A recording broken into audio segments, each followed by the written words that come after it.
Die Zungen-Finger-Koordination ist beim Trompetespielen essentiell, damit auch angestoßene Töne vernünftig klingen können. Wie du das trainieren kannst, heute kurz und knapp in diesem Video. Hallo bei Nikolai Kamm Trompetentraining. Am Anfang ist es ja immer so, dass man erstmal Töne aushält. Danach kommt auf einer gleichbleibenden Tonhöhe der angestoßene Ton. Da, da, da, da, da, zum Beispiel meistens etwas langsamer in Viertel.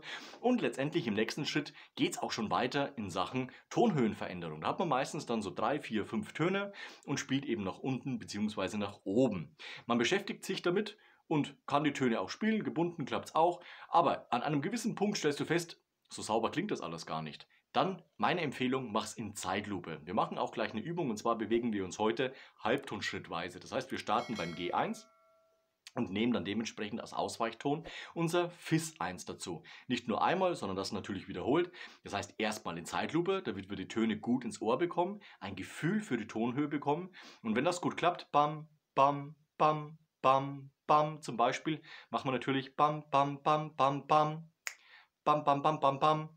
Bam, bam, bam, bam, bam. Und der nächste Schritt wäre natürlich dann, dass wir auch die Doppelzunge zum Beispiel daga, daga, dam, düge, düge, dü, in diese Ton, in diese Zungen, in diese Anstoßübung mit einbauen. Denn schließlich kommt auch da öfter vor, dass zum Beispiel dann tat, fat, fat, fat, fa passiert. Das heißt, man stößt zum Beispiel während der Ventilbewegung nach unten oder nach oben an. Das heißt, das Rohr der Trompete ist nicht frei, sondern eben halb verschlossen oder nur halb offen. Und dementsprechend müssen wir natürlich trainieren, dass wir anstoßen, wenn das Ventil oben ist, beziehungsweise unten ist, damit die Luft auch fließen kann und die Trompete dementsprechend auch klingen kann. Wir nehmen genau die Töne, wie gerade eben schon beschrieben, und starten beim G1, langsam, G und Fis.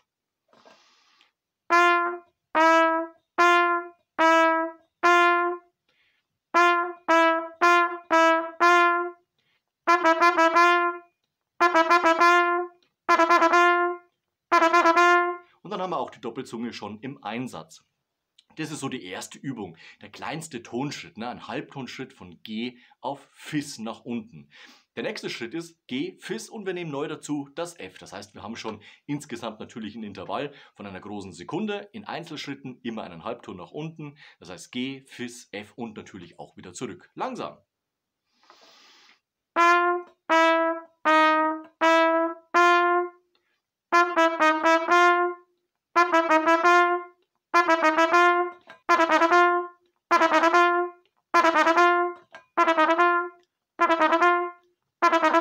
Also man muss nicht immer nur laut spielen, man kann das Ganze auch natürlich im Mezzo-Piano, Mezzo-Forte-Bereich spielen, damit man auch hier die Trompete nicht so arg zum Schmettern bringt, sondern auch das Ganze etwas differenzierter bzw. filigraner bearbeiten muss. Jawohl, und so baust du deine Übung aus, bis du unten zum Beispiel zum C kommst.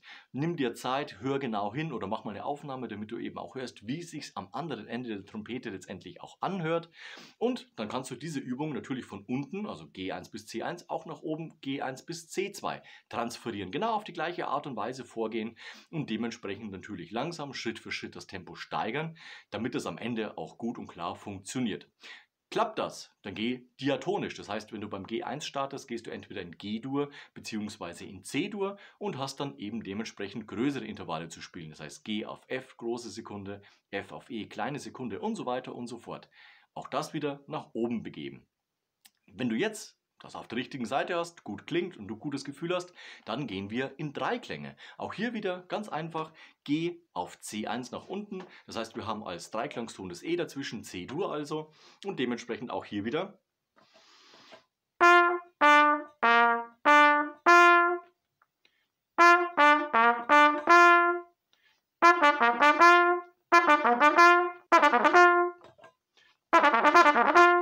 Kannst auch das Tempo hier wieder anziehen, damit du eben auch hier wieder Geschwindigkeit reinbekommst.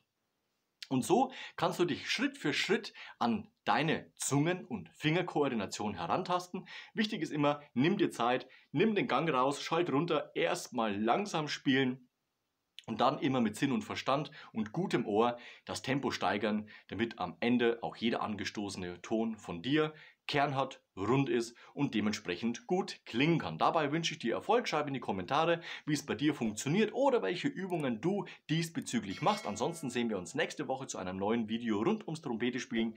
Bis dahin, ciao, euer Nico.